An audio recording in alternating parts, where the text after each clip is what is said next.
Assalamualaikum warahmatullahi wabarakatuh. Tepang deui sareng simkuring ujang combro. Dinu danget ieu simkuring bade midangkeun deui dongeng saputar si Kabayan.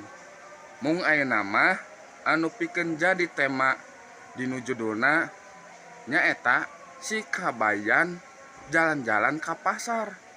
Mangga atuh nya dipihatur ka pamiarsa wilujeng didangukeun.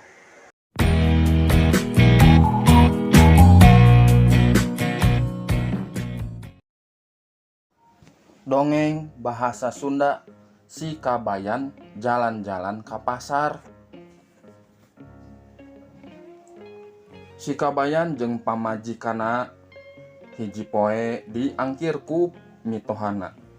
Rada reuwas mimitina mah. Da puguh lamun ditalatahan teh sok aya wae kasalahan anu ditegor ku mitoha. Ari pek diajak ngariung di tengah imah. Sangupuleun sambal ledok dicoel ku tespong jeung salada. Pais hayam jeung kurupuk. Nya oge asa kakaraeun. Si Kabayan henteu ngarasa aheng.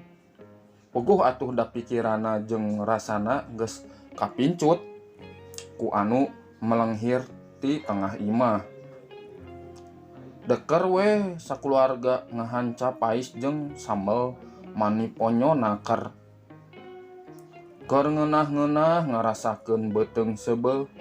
Pok teh mitohana. Kabayan iteung. Abah teh kamari tas panen hui anu di lamping kaler. Henteu loba daangan sakotakan. Tapi hasilna kaitung mucekil. Tah keur maraneh 100.000. Rek dibelikeun naonan oge jig wae. Ngan duitna kencring wungkul. Da anu meulina tukang gorengan. Duit kencring dina kanjung kundang teh ditampanan ku si Kabayan. Geus tetela mah eta teh duit. Si Kabayan gancang ngajak pamajikanana amitan. Di imahna salaki pamajikan jalma masaka teh pating haruleng. Ari ku kituna bager si abah teh asa kakaraeun cek si Kabayan. Eta teh bisa kila-kila. Ah, tong loba pikiran Kang. Isuk mah jung ka pasar. Balanjakeun eta duit kana beas jeung lauk asin. Tong poho we. Kami mah hayang ayakan paragi nyair di sawah. Cek Nyi Iteung. Isukna kencring we si Kabayan indit ka pasar. Bari heheotan. Puguh atuh arek henteu senang kumaha. Indit mawa duit. Beuteung seubeuh data sarap sangu poe jeung pais jeroan. Pamahanan mitoha kamari. Bari panon poe mimiti moncorong haneut karasana. Saenyana mah si Kabayan ham-ham. Cek pikirna, salain bagerna abah teh hiji kila-kila. Oge eta duit kencring maunatna gede. Kudu namah entong dibelikeun. Tapi dijieun jimat. Ngan kumaha deui? Beas teu boga sakeprul-keprul acan. Nepi ka pasar teu loba tetempoan jeung sumpang-simpang. Langsung we ka jongko beas. Si Kabayan henteu wani pok meuli da tukang beas teh keur uwo-uwo bari terus lumpat ka solokan da katingali hayang utah. Asup angin meureun Kang, cek si Kabayan.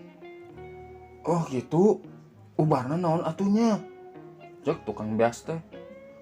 Gampang atuh ubar asup angin mah.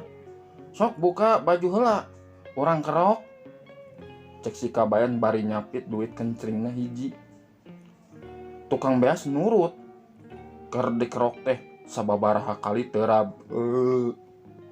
Nyawe tonggongna mani bareureum. Rengser dikerok tuluy dibalur ku tarason. Nyawe asa longsong Kang, nuhun ah. Cek tukang beas bari ngagoler dina dipan. Si kabayan mah terus we ngaleos rek neang tukang ayakan. Cek pikirna, engke we meuli beas mah. Karunya tukang beas bisi rek reureuh heula. Ari pek tukang ayakan keur hoghag jeung tukang sate. Aya naon ieu teh? Cek si kabayan kanu keur hoghag bari diriungku jelema loba. Tukang ayakan tuluy nerangkeun, manehna teh jalma masakat cenah. Di imah dagang ayakan teh ngan bari mekel timbal. Lantaran ayakanana can payu keneh. Teu bisa kabeli-beli acan komode meuli deungeun sangu.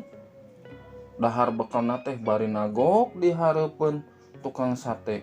Cenah, keun we dahar sangu wungkul ge, da bari ngambeu seungit sate. Ari pek basa rek balik, kudu mayar ku tukang sate. Sabaraha kudu mayarna? Cek si kabayan ka tukang sate. 100.000. Da apaan keur meulem 100 tusuk sate tadi teh. Kieu weh ayeuna mah sok ka dieu cing deukeut. Yeuh, dina kanyut kunang ieu aya 2 kencring 100.000. Cek si kabayan. Sanggeus tukang sate ngadeuketan, duit kencring teh dikincring-kincringkeun. Lunas ayeuna mah nya. Sate oge apaan anu kaasaana haseupna. Cukup dibayar ku kirincing duit oge. Cek si kabayan bari ngabetot tukang ayakan ngajauhan tempat eta. Tukang sate molohok anu araya di dinya nu tadina ngaraksian ngaracungkeun jempol bari sareuri. Si kabayan mah tuluy balik we lantaran sumpang simpang heula ka kawawuhanana. Nepi ka imah teh pasos sore. Teng, teh jadi barang beuli teh lebar. Duit kencring ieu teh gede munatna. Geus nulungan 2an tadi oge. Bari henteu kacoceng saperak-perak acan. Cek si kabayan. Teu kudu barang beuli kabayan. Tembal pamajikanana. Da tadi aya tukang beas nyimpangkeun beasa kantong di tumpangan asin malak. Keur tabib kabayan cenah. Tuluy aya tukang ayakan nyimpangkeun ayakan hiji. Keur hakim kabayan cenah. Nah, maneh ngaku naon wae ka batur. Si kabayan molohok teu ngarti. Sakitu pamiarsanya dongeng ti simkuring ngeunaan si kabayan jalan-jalan ke pasar. Kumaha seru. Kitu weh pamiarsanya dongeng ti simkuring ngeunaan si kabayan. Mung engke mah kapayuna simkuring bade midangkeun dongeng anu sanesna.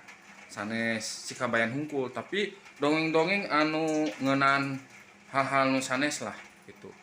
Biasa engke masian hiburan deui kabaraya Ujang Combro nya. Insyaallah lah midangkeun nu sae deui ieu dongengna. Insyaallah diantosan we nya. Hatur nuhun tos masian waktosna ngadangukeun ieu dongeng-dongengan ti Ujang Combro. Mugi we channel ieu tiasa ngabangun, tiasa sukses, tiasa engkena abdi berbagi ka nu sanes nu kirang. Eta ge samudaya ti baraya gitu nya. Mun atuh Ujang Combro bade pamit heula nya. Amit mungkur, amit mundur. Assalamualaikum warahmatullahi wabarakatuh.